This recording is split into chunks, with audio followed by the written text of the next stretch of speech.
Kejol loba, kejol lobu, tuai padi, 3 tangkai. Kok kono komat jol lobu, kok tak mati, badan merasai.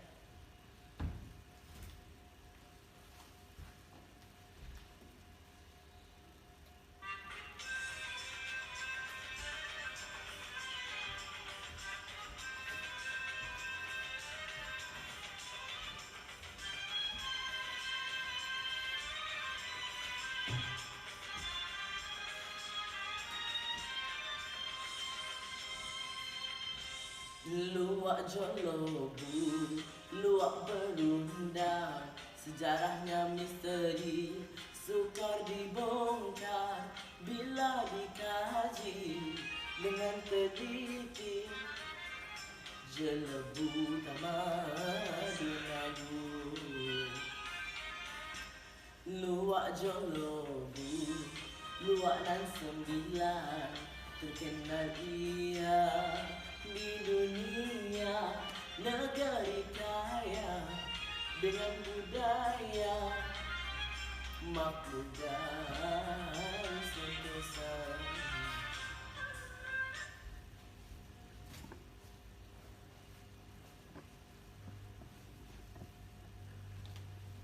Asal usul nama tercipta, pelbagai kisah dikongsi bersama.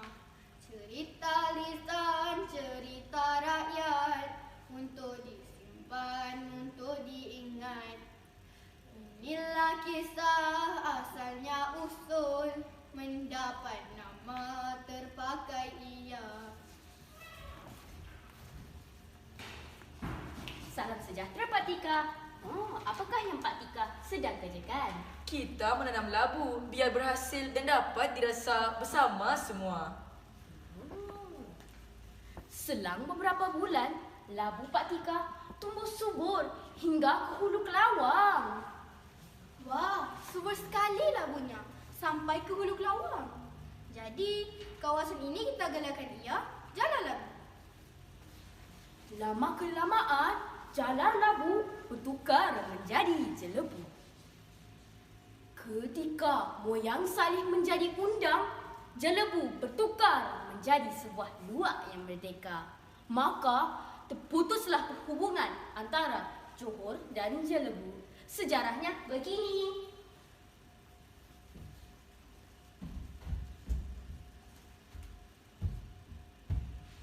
Beta dengar, Datuk Darba ada seorang anak perempuan yang jelita. Benar tuanku, Seri Banun namanya. Dikatakan orang cantiknya tidak terperi. Termasyhur ceritanya di merata-rata tempat tuanku. Jika benarlah bagian dikata, Beta ingin sekali menjadikan Seri Banun sebagai isteri Beta. Utuskan rombongan untuk meminang Seri Banun. Sediakan segala kelengkapan untuk kerembau.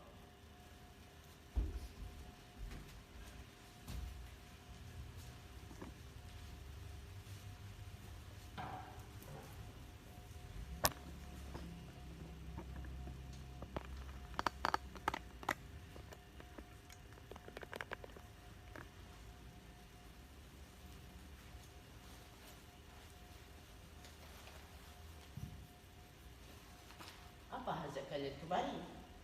Cantik sungguh dan anom, bersanggul dengan kegetarnya. Buah masak sudah teranum, bunga di taman sudahkah berpunya? Akar memanjat pohon ara, nampak cantik berseri damai. Besarnya hajat tidak terkira, hendak memetik bunga di taman. Hujan lebat di Kuala Linggi melimpah airnya hingga ke tebing. Bukannya kami tidak sudi, bunga di taman sudah disunting.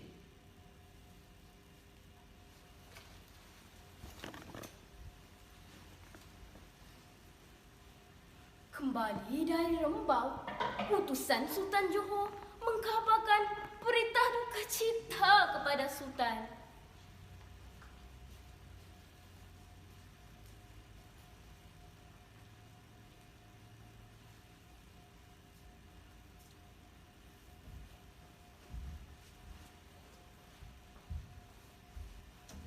Ampun tuanku, ampun beribu-ribu ampun. Pinangan tuanku ditolak oleh orang kaya kecil. Niat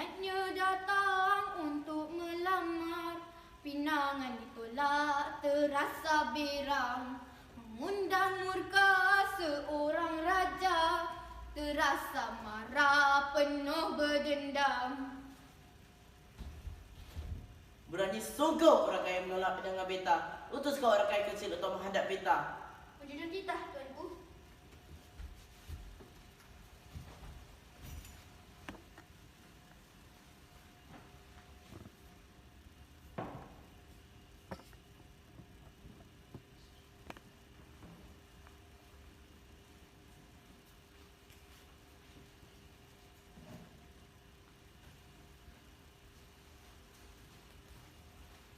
Apa yang terjadi? Ada titah daripada Sultan Johor yang berhendakkan orang kaya menghadap Sultan dengan segera.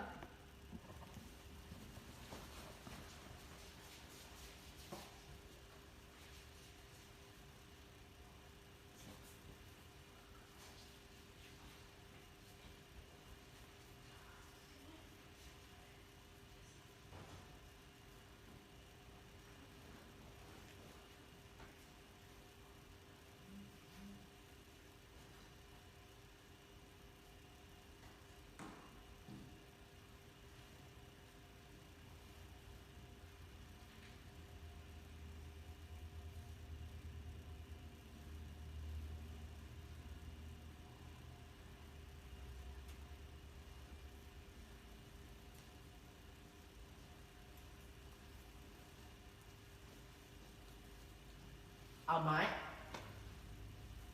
Apa ya, Bapak? ada titah yang Bapak ingin sampaikan. Apa? Wakilkah Bapak ke Johor untuk menghadap Sultan? Baiklah, Bapak. Amat sedia menurut.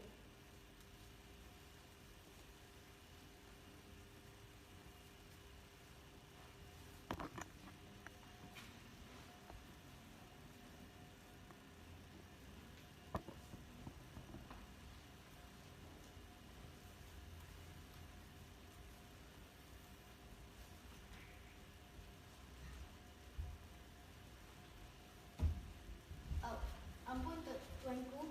Patik anak orang kaya Rembang. Orang kaya meminta hamba datang sebagai wakil dirinya menghadap tuanku. Cis, biar sungguh orang kaya.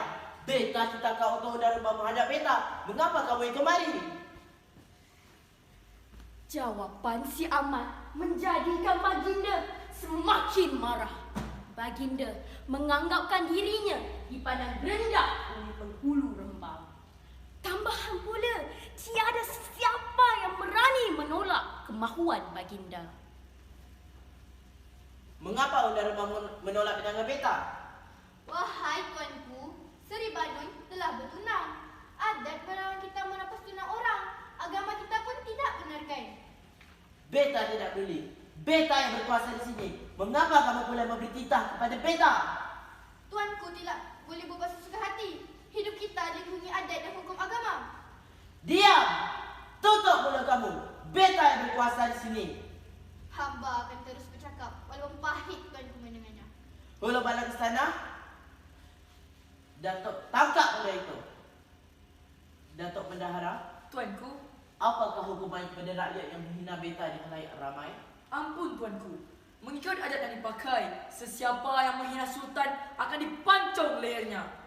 Hulu bala ke sana, jalan ke perintah beta. Pancung oleh benda itu.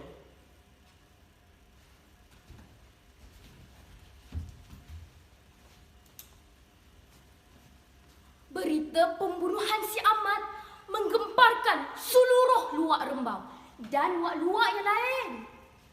Apabila berita itu terdengar oleh moyang Saleh, beliau berasa amat aib kerana salah seorang undang luak telah dianiaya dan diberi malu bagaikan dibalik arang dibuka. Beliau lantas berjumpa dengan undang Rembang bagi mengatakan hajatnya.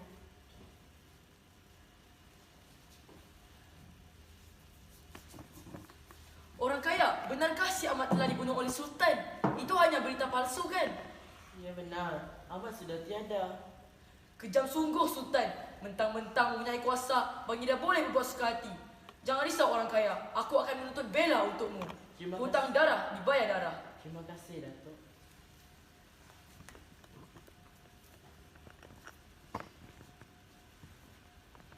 Dengan penuh rasa dendam, Moyang Saleh mengarahkan angkatannya pergi ke negeri Johor dengan membawa 4 orang hulu balang gagahnya yang bernama Tok Beruang Hitam, Tok Laut Api, Tok Pauk dan Tok Gagah Lela Perkasa bagi menuntut bela.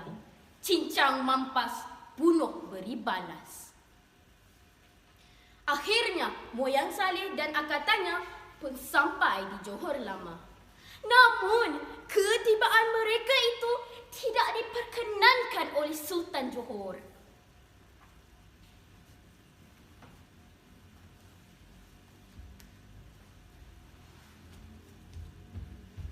Ampun tuanku, ampun beribu-ribu ampun.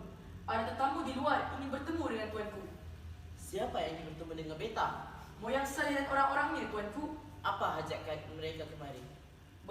Tidak tahu tuanku. Barangkali ingin menuntut bela atas kematian anak dia Undang Rembau tuanku.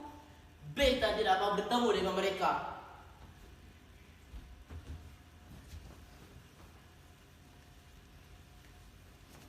Hulu Balang berjumpa dengan Moyang Saleh dan mengatakan bahawa Sultan tidak menerima sesiapa pun buat masa sekarang. Moyang Saleh berasa amat marah kerana Sultan tidak mahu bertemu dengannya. Lantas, beliau membawa orang-orangnya ke sebuah pusat di hadapan istana. Dari jauh menusur denai, suara unggas bersahut-sahutan. Kita datang hendak berdamai, mengapa musuh tuanku suakan? Hati rusuh jangan dicalar. Jika ingin bersengketa, orang kita pantang dicabar. Mari kami unduskan senjata.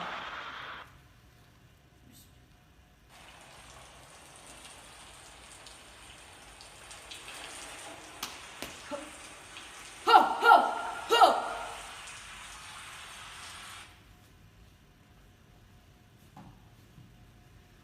Oleh kerana Sultan Johor berasa amat takut, beliau lantas meminta agar Moyang Saleh datang masuk menghadapnya.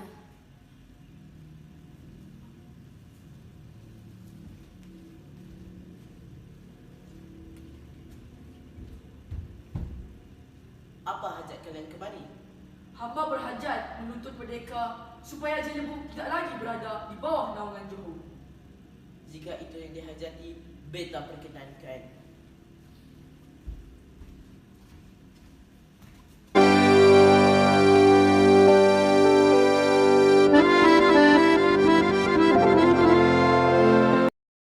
Anehnya, Moyang Saleh tidak pula membagikan isu berkaitan pembunuhan si Ahmad, anak anda Undang Rembang. Sebaliknya, beliau menyatakan bahawa kedatangannya mereka itu adalah kerana ingin menuntut kemerdekaan supaya Jelebu tidak lagi berada di bawah naungan Johor. Keesokan harinya, pertemuan yang dihadiri oleh orang besar-besar dari Johor serta orang besar-besar dari Jelebu, Sultan Johor pun mengisytiharkan Moyang Saleh sebagai raja dengan gelaran Datuk Mandalika, Menteri Akhirul Zaman Sultan Jelebu. Mulai dari hari itu juga, Moyang Saleh tidak perlu menyembah mana-mana raja. Sebaliknya, beliau boleh mengeluarkan perintahnya sendiri di kawasan perintahnya di Jelebu. Tambahan pula, Moyang Saleh tidak perlu menerima naungan mahupun perintah daripada Sultan Johor. Dengan ini, beta isytiharkan Moyang Saleh menjadi raja dengan gelaran Datuk Mandalika, Menteri Akhirul Zaman Sultan Jelebu, dan beta isytiharkan Jelebu tidak lagi beraja ke Johor.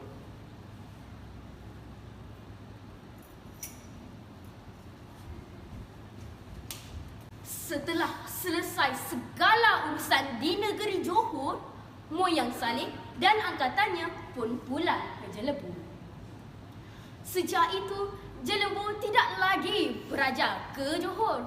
Sama seperti halnya juga bagi semua luak di Negeri Sembilan.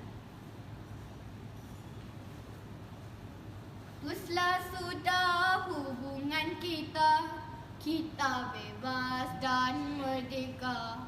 Adat pepatih terus dijunjung, bertuan langsung ke Minangkabau. Inilah riwayat dalam sejarah, lembaran silam dikongsi cerita. Apa yang baik jadi pedoman, panduan anak di masa depan. Sekian, terima kasih.